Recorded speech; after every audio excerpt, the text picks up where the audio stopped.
A Reddit user by the name of Steamblust shared a piece of artwork they created of Rexy as she's hatching. It is such a tender moment that looked to have been captured from the actual reality, if there ever was one. That inspired us to make a video about what Rexy's life must have been like when she was a hatchling.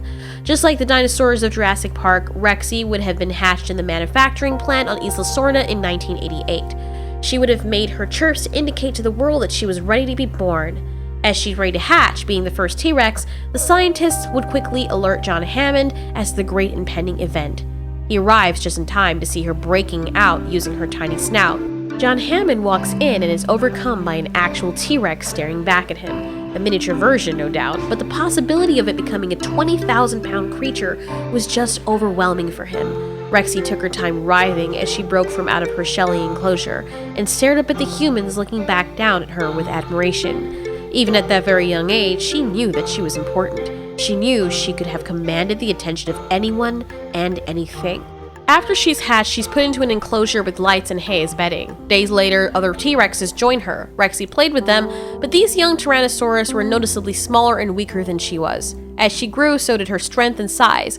Unfortunately for the others, the opposite happened to them. They became weak and sickly.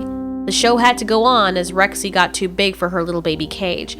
They moved her into a miniature holding pen as a result. One scientist in particular always paid her a little special extra attention. John Hammond insisted strictly the dinosaurs be fed only what they're allowed. This guy broke the rules. He didn't care. If you're gonna grow big and strong, you need to have the best that life has to offer, like Snickers. He would give her candy, which didn't taste too good, but she loved being able to chew on things. Rexy would chew on everything, from the log in her cage to large pork bones the scientists would give her. As she grew, she ate more and more, and it was becoming apparent that feeding this thing was going to be an expense in and of itself. As the scientists were talking, they noted that Rexy was the most famous dinosaur in Jurassic Park, and one of the first. With that, they decided to call her Roberta, derived from the name Robert, which means famous. As Rexy continued to grow, some of the scientists cycled out from Jurassic Park, and the ones that replaced them were more strict, less warm. They couldn't bother with using the dinosaurs' names that the other scientists had given them, so they just called them Trike, Stego, Rexy, Compies, and so on. It wasn't necessarily their fault, as Hammond had them barreling down since he wanted the park to happen as fast as possible. As Rexy was put into a pen and she saw the humans walking by, she noticed how much taller she was than them now. No one would play with her anymore, and whenever they did interact with her, they were always yelling and prodding at her. They would move her here and move her there. She would never stay in a nesting area for too long because these humans would always come and take her from it to put her into another one. Most of the time she spent her life in a large dark box with slits in the front and the sides so she could see out of and breathe. When she was in that box, she could see the humans inside of her home doing things, such as repleting her food and fiddling with the barrier. She always tried to break that barrier so she could roam free. When she was put back into her nesting site, she went up to the barrier. It looked more flimsy than before, only thin wires stretching across the perimeter. She nuzzled them and saw stars immediately. She roared in pain as an electrical surge flamed through her body. She noticed that when the wires were not singing, the humans could touch them. Weird. That would be important later.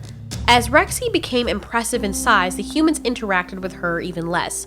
She didn't mind. She loved being alone. They had become annoying to her, and she just wanted to be left alone in her home. She could not understand how the humans were able to make the singing wires stop biting. Maybe there was something special she had to do to make them stop. She wouldn't give up. Fast forward to 1993. Rexy is taking shelter from the rain under a large tree. She wished she had better shelter. She stares over at the wired fence, and her desperation to get out of this madhouse and find shelter overcomes her.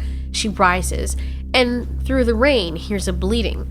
She's not one to waste food, so she eats, and as she does, she notices something. No singing.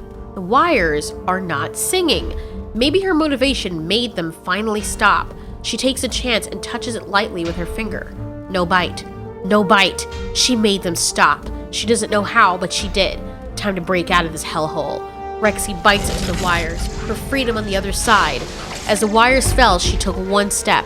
Stomp. I. Stomp. Am. Stomp. Free! The relief she had was overwhelming. Time to find shelter. Okay, we can make a separate video about Rexy's thought process and the scene with the Jeeps, So thanks to Steamblust for the inspiration. Check out the cards for the links and for Steamblust's page. I hope you guys enjoyed that rendition of Rexy's perspective from when she was a baby. And what would yours be? What did you think of when you pictured Rexy as a hatchling? Let us know in the comments, and thanks for watching. This has been Alteori. You ask, we answer.